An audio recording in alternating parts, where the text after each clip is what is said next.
오늘 우리에게 주신 하나님의 말씀을 같이 공독해 올립니다.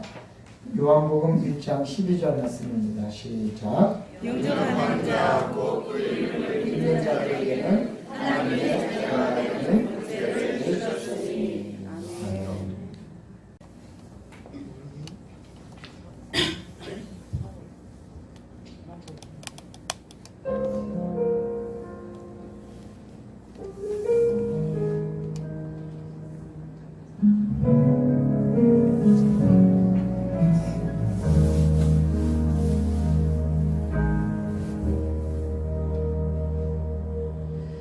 하늘의 영광을 다 버리고 낮은 이곳에 내려오신 주, 죽기까지 나를 사랑하신 그 사랑 얼마나 큰지 우리가 높아지며 그가 낮추시리 우리가 낮아지며 그가 높이시리 하나님이 원하시는 세상으로 나 자신을 낮추는 섬김으로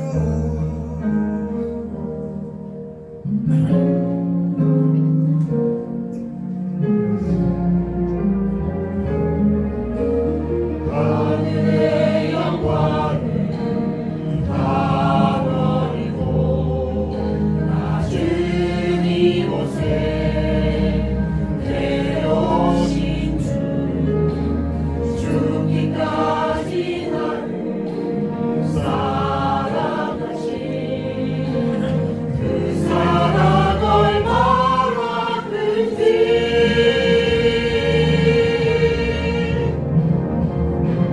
우리가 높아지며 그가 낮추시리 우리가 낮아지며 그가 높이시리 하나님이 원하시는 세상으로 나 자신을 드리는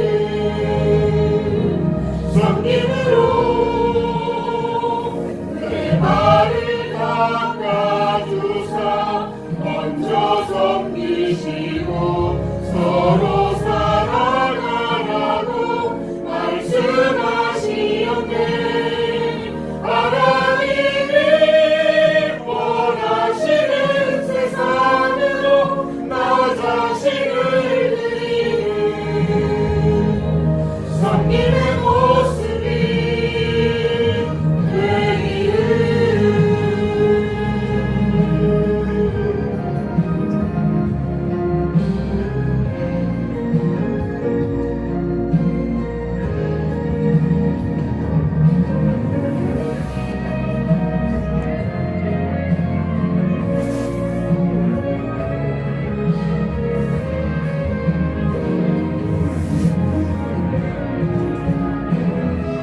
우리가 높아지면 그가 낮추시리 우리가 낮아지며 그가 높이시리 하나님이 원하시는 세상으로 나 자신을 낮추는 섬김으로 내 발을 닦아주사 먼저 섬기시고 서로 사랑하라고 말씀하시었네 하나님이 원하시는 세상으로 나 자신을 드리는 섬김의 모습이 되기를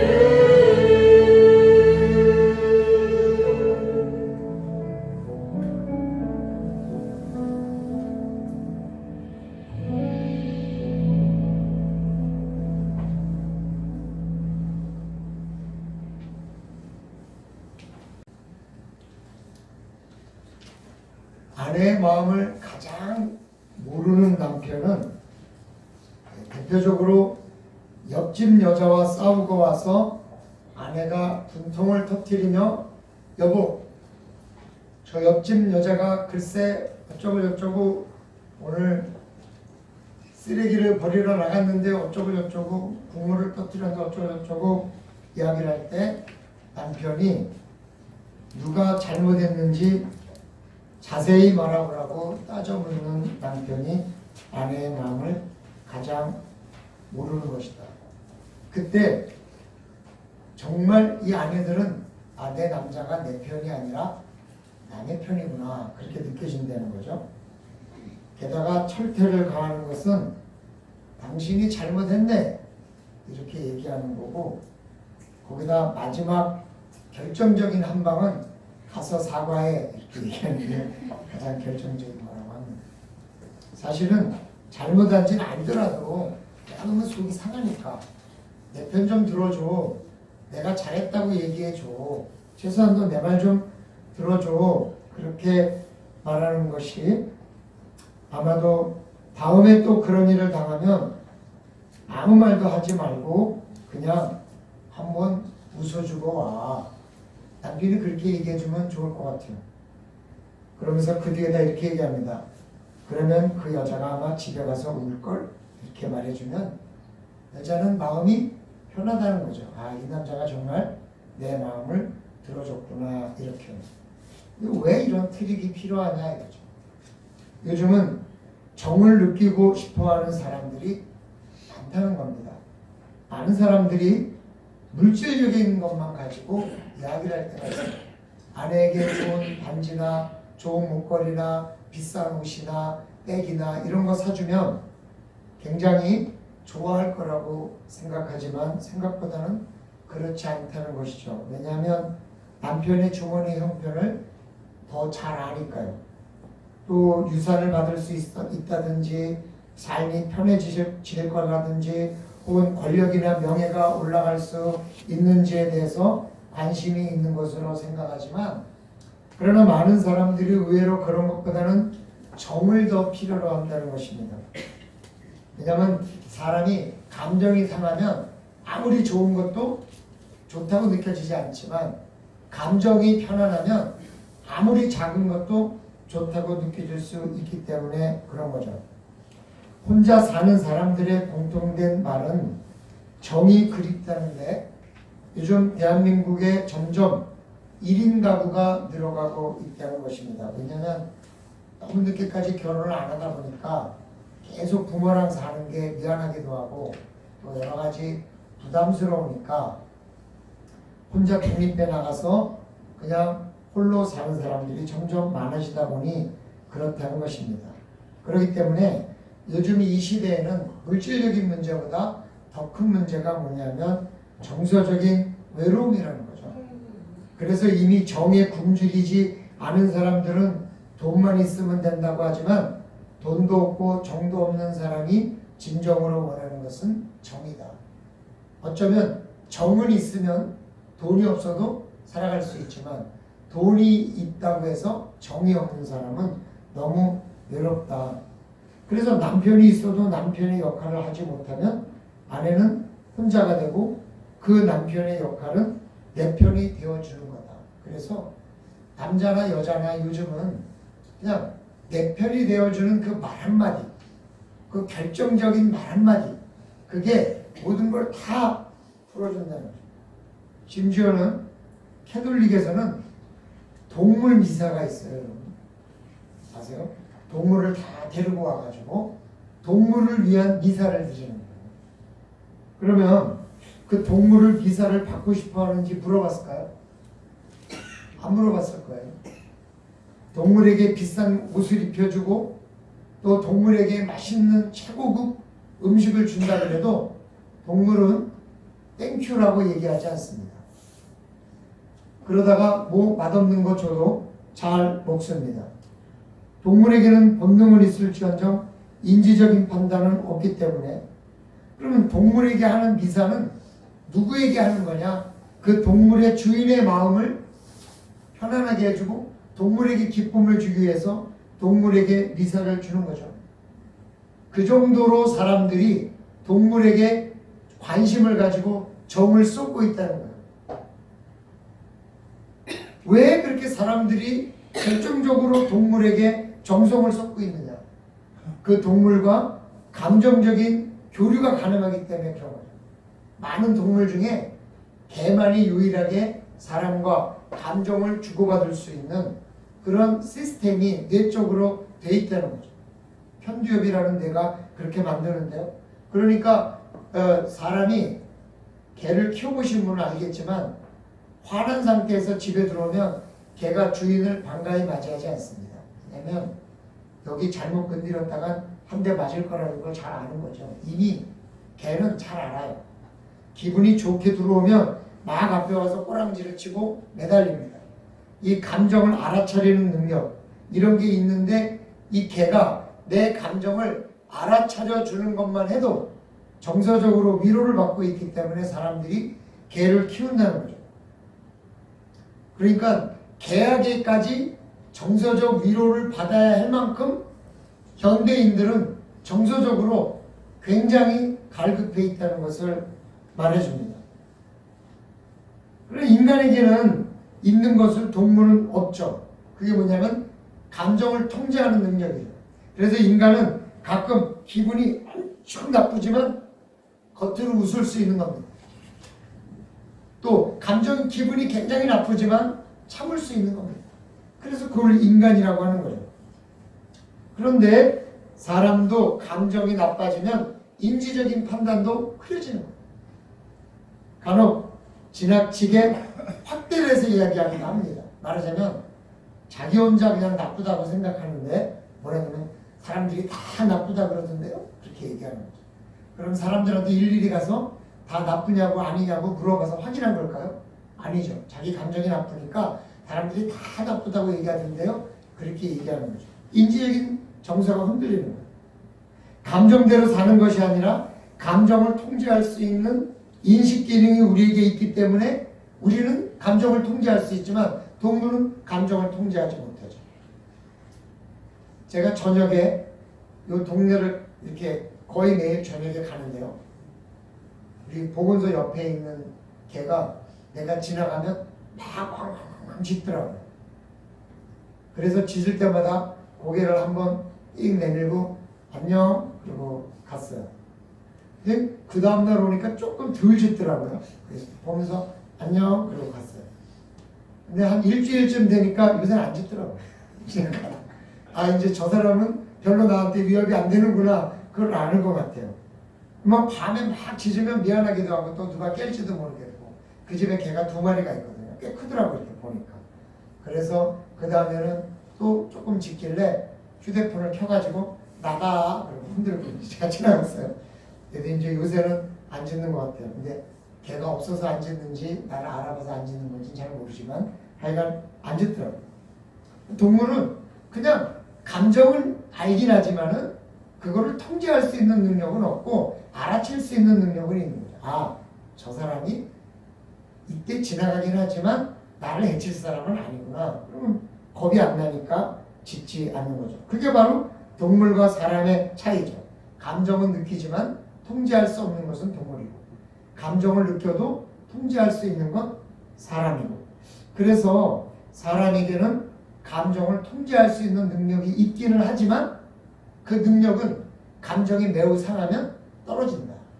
그래서 너무너무 상하면 자기 감정을 표현할 수밖에 없는 거죠. 이렇듯 사람들이 통제하지도 못하고 그저 감정적으로 움직이는 개일지라도 사람에게 필요한 만큼 이 시대는 각박한 정서적인 문제를 가지고 있다. 그래서 우리는 이 정서적인 문제, 각박한 정서, 개에게서라도 구걸을 해야 되는 이 감정적인 정서적인 공허함은 우리가 어떻게 해결해야 되느냐? 근데 오늘 본문이 하나님의 자녀가 되는 권세를 주었다고 말씀하고 있다는 거예요. 하나님의 자녀가 된다는 것은 하나님께서 나를 사랑하시는 분이 되어진다는 거죠. 자녀라는 건 아버지예요.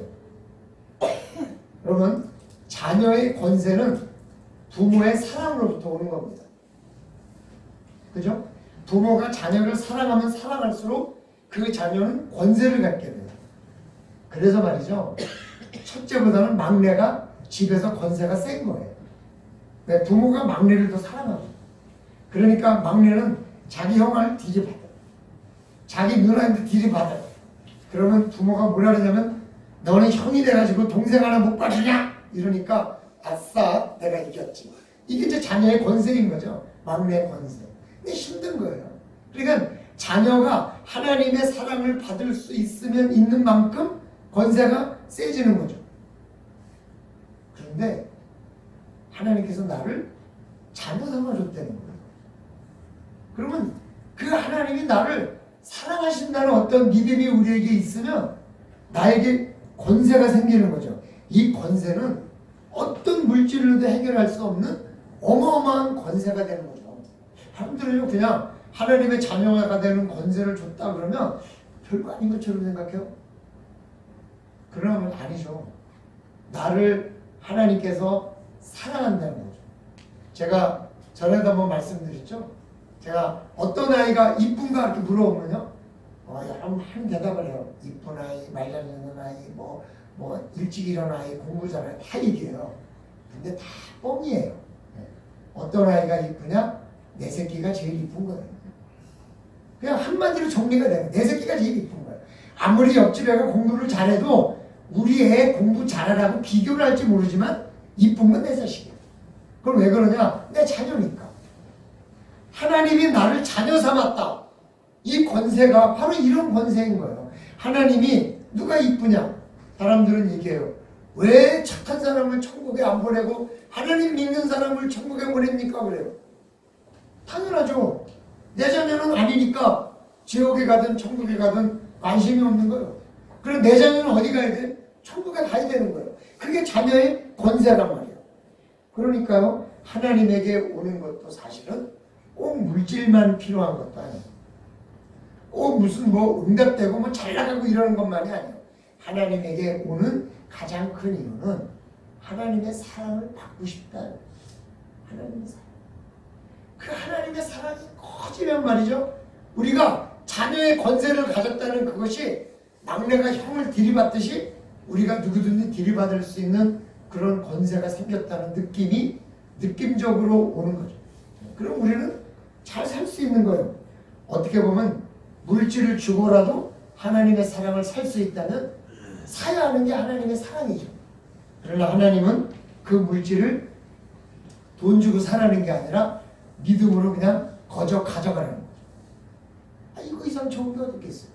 믿음으로 거저 가져가라.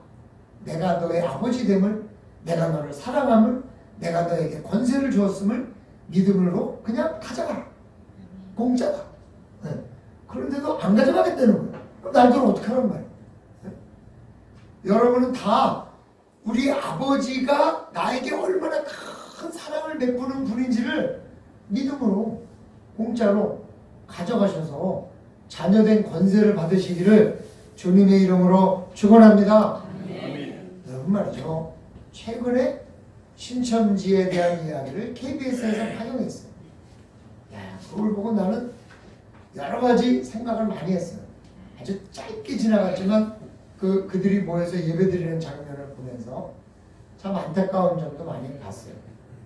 근데요, 제가 주목해서 본 건 뭐냐면 오늘 본문과 비교해서 주목해서 본 건 뭐냐면 왜 젊은이들이 그 신천지에 그렇게 빠지는가? 특히 대학생들이 왜 그렇게 빠지는가? 그 얘기에 대해서 이렇게 얘기합니다. 대학생들이 대학은 들어가긴 했는데 직장 갖는 게 너무 어렵다. 미래가 막연하다. 우리 부모님은 나에게 든든한 백이 되어주지 못한다.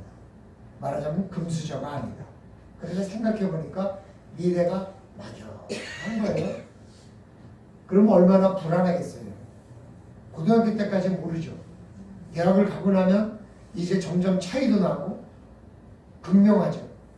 대학에 가면 어떤 아이는 자가용을 갖고 다니는데 어떤 아이는 그 아주 작은 침대 하나 있는 그런 고시원에서 생활해야 되잖아요. 어떤 사람은 명품을 갖고 다니는데 어떤 사람은 비품도 못 갖고 다니잖아요. 그런 차이들이 불안하게 만들고 자기 자신에 대해서 자괴감을 갖게 할 때 그때 그 마음을 그들이 공감해 준다는 거예요. 그러니까 그들이 공감해 주면 거기 빠진다는 거예요. 그들이 뭘 해주고 안 해주고가 아니라 공감해 주니까 처음부터 빠진다는 거예요. 그 말을 들으면서 참 우리도 터놓을 수 있는 사람이 되어야 되는데 내 편이 되어주는 사람이 없으면 내가 터놓을 수 없잖아. 비밀이 보장되어 있는 사람, 내 마음을 살펴줄 수 있는 사람, 그 사람이 내 주변에 한 사람만 있어도 사람은 살아갈 수 있다는 거예요.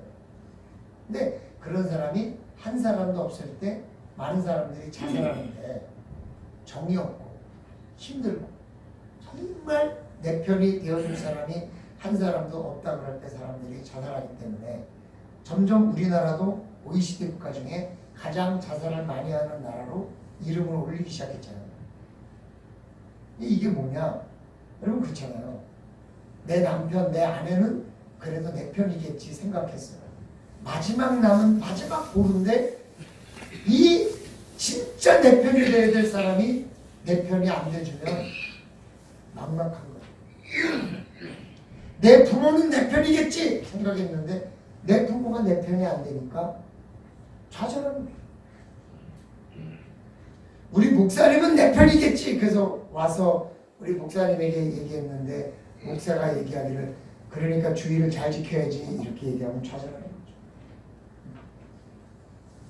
정말 지금 우리는 내 편이 되어줄 사람이 필요한데 이 세상에 누구도 내 편이 되어줄 수 없더라도 한 분이 내 편이 되어주겠다고 약속하셨는데 그게 하나님이에요. 내가 너의 아버지가 되어주겠다. 내가 너의 아빠가 되어주겠다. 그렇게 약속을 한 거예요. 내가 하나님의 자녀가 되는 권세라는 것은 하나님이 아버지가 되어주겠다는 약속인 거죠. 바로 그 든든한 지원자, 절대로 변하지 않고 절대로 흔들리지 않고 절대로 마음에 상처를 주지 않는 아버지가 되어주겠다. 그 하나님이 나의 말을 들어주고 나의 후원자가 되고 나를 돌보시는 분이 되어주겠다. 여러분, 그러면요, 이 세상에 사랑이 많아서 바다를 먹물 삼아 하늘을 두루마리로 쓰더라도 다 쓸 수 없는 사랑을 베풀어 주신 그분이 나의 아버지가 됩니다. 이 세상을 창조하시고 이스라엘 백성을 애굽에서 전쟁도 하지 않고 다 끌어내셨던 그 능력의 하나님이 나의 아버지가 됩니다. 이거는요, 이 세상 금수저보다 훨씬 좋은 분이라는 거거든요. 문제는 뭐냐? 그 믿음이 없는 거예요. 하나님이 그런 분이 되어줄 거라는 믿음이 없으니까 하나님이 그런 분이 되어줄 수 없는 거죠. 우리가 하나님이 그런 분이 되어줄 거라는 믿음이 있으면 나도 그런 아버지를 얻는 거예요. 아버지가 나의 아버지가 되어주지 않는 게 아니라 내가 그런 아버지를 믿지 못하니까 아버지가 없는 거죠. 몸이 그것처럼 불쌍한 일이 없다. 부모가 그를 사랑하는 만큼 자녀들의 어깨는 올라갑니다. 부모가 그들에게 사랑한다고 말을 해주는 만큼 자녀들의 가슴이 넓어집니다. 부모가 그들을 한 번 따뜻하게 공감해주고 안아주는 만큼 자녀들의 정서적 지갑이 풍성해집니다. 왜요? 자녀를 잘 가르치고 잔소리를 많이 해서 올바른 길로 가게 하고 공부 잘하게끔 옆에서 지켜 앉아있는 게 자녀가 잘 되는 게 아니라 요즘은 그런 건 다 학교 학원에서 너무 잘 가르치니까 이제 부모가 요즘 자녀에게 해줘야 될 가장 중요한 키는 뭐냐면 내가 너를 사랑한다는 확신을 주는 거예요. 그런 확신을 주면요 아이들은 어디 가서도 다 잘 살아요. 그리고 누가 욕을 해도 난 사랑하는 사람이 있어.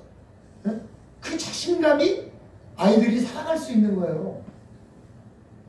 그런데 그냥 학교 가니까 매일 공부하는 소리 듣고 학원 가니까 매일 옆에 친구하고 성적 비교해가지고 야단만 먹고 집에 지쳐서 들어오는 한테 공부 잘했니? 이렇게 물어보면 애는 좌절하는 거 아니겠어요?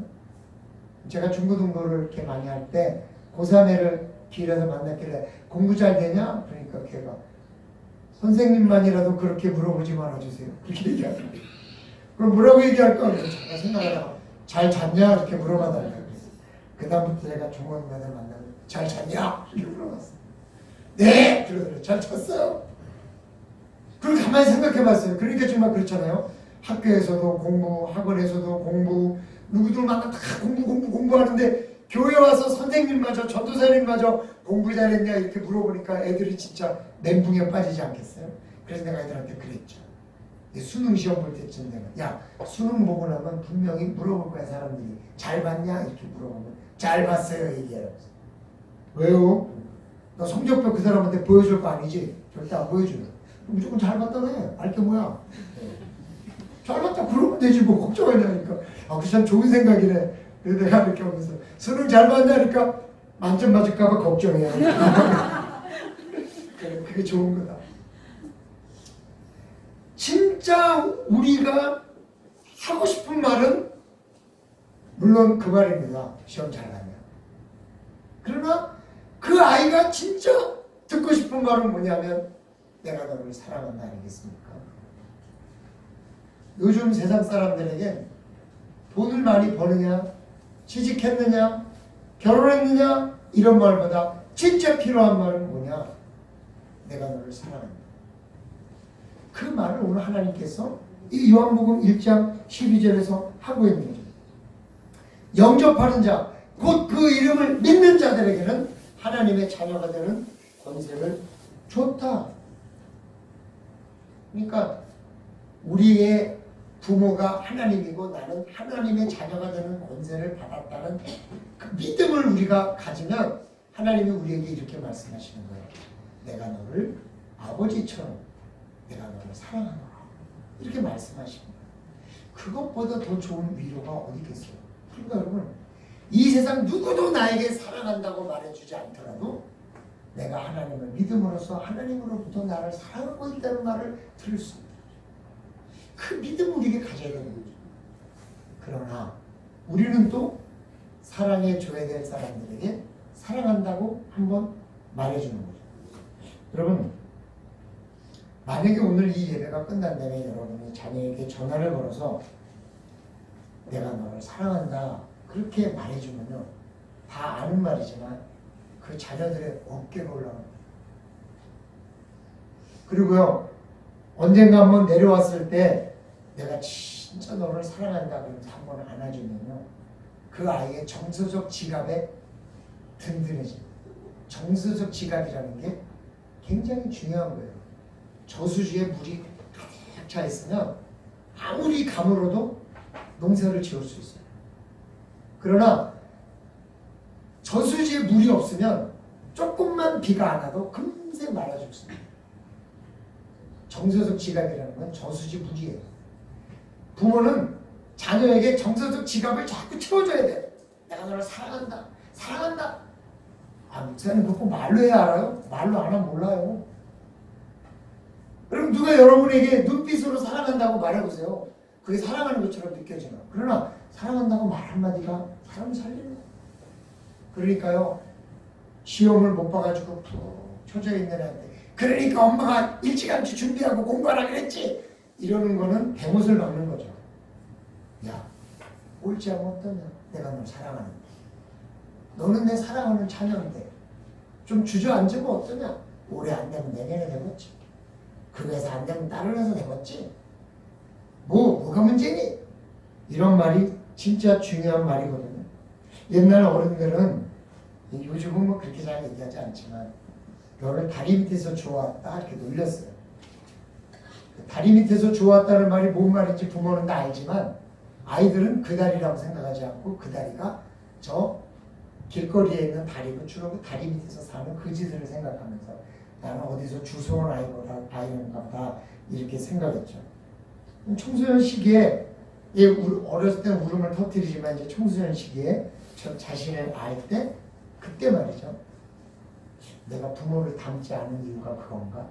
부모가 나에게 야단을 치는 이유가 그건가? 그러면서 혼자 고민하거든요.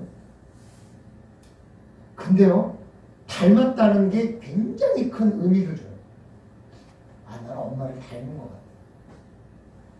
어쩌다 전화를 받으니까 부모님 친구가, 엄마 친구가 딸이 전화를 받으니까 나야! 이러는 거예요. 아니요, 저 누구예요? 야, 넌 어떻게 엄마랑 목소리가 똑같냐? 나 그냥 속았다, 약간 봐? 그러면 아, 내가 진짜 부모의 자녀구나. 이런 확신을 갖는 거죠. 자기도 모르게. 그러니까 여러분, 요새 그 일찌감치 페이스 업그레이드를 하신 분은 아이가 어렸을 때 말해줘야 돼요. 내가 페이스 업그레이드를 해서 닮지 않은 거지 진짜 내 모습은 이런 거다라고 미리 가르쳐줘야 돼요. 왜냐면 아이들이 그걸 모르니까 숨기고 있으면 엄마의 그 업그레이드한 상태를 모르기 때문에 애들이 상처를 받아요. 응? 하나님은 내 아버지라고 믿지 못하는 게 그런 거 아니겠어요? 내가 하나님께 기도를 해도 하나님이 내 기도를 안 들어주는 것 같아. 의심하는 거죠. 거기다가 또 사단은 계속 그걸 공격하는 거예요. 너는 하나님이 죄를 졌기 때문에 하나님께서 내 기도를 안 들어주신다. 아니요. 죄를 졌으니까 내가 하나님 앞에 왔지. 죄 안 졌으면 하나님 앞에 안 오고 혼자 내 스스로 천국까지 내가 못하고 교회 와서 헌금하고 또 교회 와서 예배드리고 이렇게 하고서는 내가 천국 가겠어요. 그죠? 죄를 졌으니까 하나님 앞에 와서 용서해달라고 내가 그 힘으로 가는 거예요. 예, 나는 어차피 죄를 졌기 때문에 온 거야. 근데 하나님은 죄를 졌어도 내 집에 들어올 키는 우리 집이 부모님이 주신 것처럼 천국의 열쇠는 나에게 줬다. 그게 내 권세다. 그러니까 까불지 말아라. 물러가라. 그럴 수 있는 믿음과 자신감이 있어야 되는데 사단이 조금만 얘기하면 흔들려가지고 내가 죄를 져가지고 그렇다나 이렇게 생각을 해요.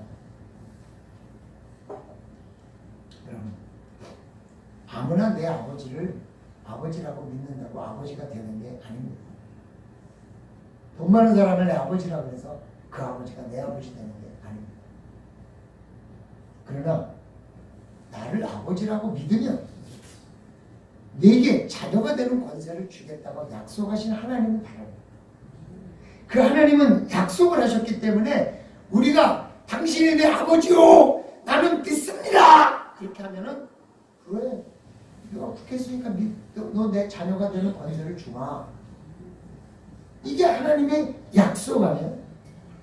나의 믿음이 진짜 하나님이 내 아버지라고 믿어진다면 그게 바로 내가 권세를 받는 길인데 우리는 자꾸 그 믿음은 생각 안 하고 뭔가 더 다른 것이 있었어요 하나는 마음을 가지고 있다는 거죠. 오늘 하나님께서 우리에게 분명히 말씀하셨어요. 내 아버지라고 믿기만 하면 예수 그리스도를 영접하고 그 이름을 믿으면 내 아버지가 되어주시겠다. 영적 아버지가 되어주시겠다.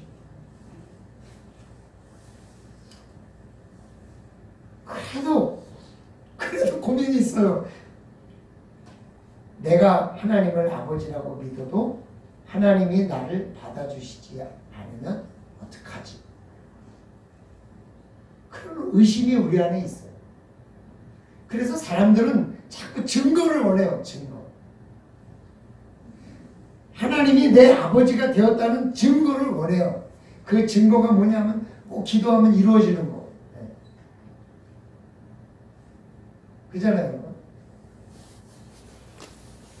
엘리야한테 대머리라고 그랬다가 다 죽는 것처럼 뭐 그런 증거. 나한테 뭐라 그랬다가 그 다음날 다 다리가 부러지는 뭐 그런 역사적 사건이 일어난다는 뭐 그런 증거. 뭐 누구는 뭐 시험 보기 전날 하나님께서 꿈에 나타나셔서 답을 다 가르쳐줘가지고 그 다음날 100점을 받았다 그러는데 뭐 그런 증거. 이런 증거를 우리에게 원해요. 근데 진짜 증거는 어디 있냐? 성경 말씀이에요. 성경 말씀에 믿는 자들에게는 자녀가 되는 권세를 주겠다고 약속하신 게 증거죠. 우리가 그걸 믿으면 그 믿음대로 되는 거예요. 더 이상 고민할 필요도 염려할 필요도 걱정할 필요도 없어요. 그러니까요. 하나님이 내 아버지 되어주시지 않음을 한탄할 것이 아니라 내가 하나님이 내 아버지 됨을 믿지 못하는 내 믿음을 한탄하자. 그리고 믿자. 그리고 하나님의 자녀가 돼서 하나님이 우리에게 베풀어 주신 사랑을 듬뿍 받고 살자. 제가 신학교 다닐 때 어떤 분식집을 자주 갔는데 이유는 뭐냐면 그분이 신학생들한테는 밥을 많이 준다. 그래서 우리가 신학교 학생이라고 하는 걸 다 아니까 우리가 밥 먹으러 가면 밥을 많이 줘요. 얼마나 많이 주냐면 혼자 다 먹고 남길 정도로 많이 줘요. 난 도저히 못 먹겠더라고요. 그래서요 우리가 2인분을 시켰어요. 3시 가서. 왜냐면 너무 많이 주니까 남기는 게 또 미안해 우리는. 그래서 3시 가서 2인분을 시켰어. 그랬더니 이분이 3시서 2인분을 시키는 게 돈이 없어 가난해가지고 신학생들이 그렇게 먹는 줄 알고 그거 갖고 어떻게 먹겠냐고 더 많이 주네. 더 남기는 거야. 그런데 그 분식집 이름이 뭐냐면 주사랑 분식이에요. 아주 이분이 믿는 집이구나 이렇게 알았죠. 그래서 이제 어느 날 갔는데 좀 한가하길래 물어봤어요. 어떻게 이렇게 주사랑 분식이라고 이름을 줬어요? 그랬더니 우리 목사님께서 내가 분식집을 할 때마다 3번이나 망했대. 그래서 그 3번 망하는데 이번엔 제발 좀 망하지 말고 하나님 사랑 잔뜩 받고 성공해라. 그래서 주 사랑 분식이라고 주님께 사랑을 많이 받고 제발 이번엔 망하지 말라고 주사랑 분식이라고 정해주면서 목사님이 2가지만 약속해 달라고 그래요. 하나는 11조, 하나는 주일 성수. 이 2가지만 잘해서 했다 그러면 내가 늘 하나님 앞에 그것 자랑하고 하나님 사랑 받았다고 자랑하란다. 그래서 주사랑 분식이라는 이름을 지어줬다. 그래서 그냥 우리는 사실 많이 주니까 갔는데 그 졸업하고 나서 한 3년인가 4년 있다 가니까 그 가게를 사가지고 옆에로 옮겼더라고요. 왜 옮겼냐니까 거기는 임대해서 있었는데 하나님께서 사랑 주셔서 사가지고 옮겼으니까 너무 감사하더라고요. 그래서 저 아시겠어요? 그러니까 안 돼. 그래서 감사하다고 그래서 거기 가서 또 먹고 온 적이 있어요. 아버지는 여러분을 사랑하고 싶어 하시고 사랑을 주기 원하시는데 어떤 자에게 사랑을 주느냐? 그분이 나의 아버지라는 믿음. 그래서 내가 그분의 자녀의 권세를 받았다는 믿음. 그 믿음을 가지고 있는 자에게 하나님은 사랑을 베푸시기를 원하고 사랑을 주시기를 원하십니다. 사랑이 없다 한탄하지 마시고 사랑이 없다 고민하지 마시고 믿음은 하나님이 주시는 사랑을 듬뿍 받으시는 주의 백성들이 다 되시기를 주님의 이름으로 축원합니다. 사랑하는 성도 여러분, 우리에게 아버지가 되어주시겠다는 약속을 믿으시고 오늘 영적 부모이신 나의 아버지의 사랑을 얻어서 정서적으로 또한 영적으로 더욱 안정된 삶을 영위하시기를 주님의 이름으로 축원합니다. 사랑의 아버지 하나님 고맙습니다. 저희들 이 세상에 영적으로 정서적으로 너무나 많은 부족함을 갖고 사는 이 시대에 우리는 살고 있으며 또 누군가에겐 영적 사랑도 줘야 하고 또 나도 영적 사랑을 받아야 되는 시대에 살고 있습니다. 아버지 하나님, 사람에게 구하는 사랑은 늘 구멍이 있고 사람에게 구하는 사랑은 늘 변화가 있어 오히려 상처가 되기도 하지만 우리 하나님이 주시는 사랑은 상처가 없는 줄로 믿습니다. 아버지 하나님 도와주셔서 하나님을 사랑이 많으신 아버지라 믿고 그 자녀된 권세를 믿어서 이 사랑과 하나님의 정이 필요한 이 시대에 아무도 나를 사랑해 주지 않을지라도 하나님의 사랑만으로 넉넉히 살아가는 주의 백성들이 되게 도와주시옵소서. 감사드리며 예수님의 이름으로 기도드리옵나이다. 아멘.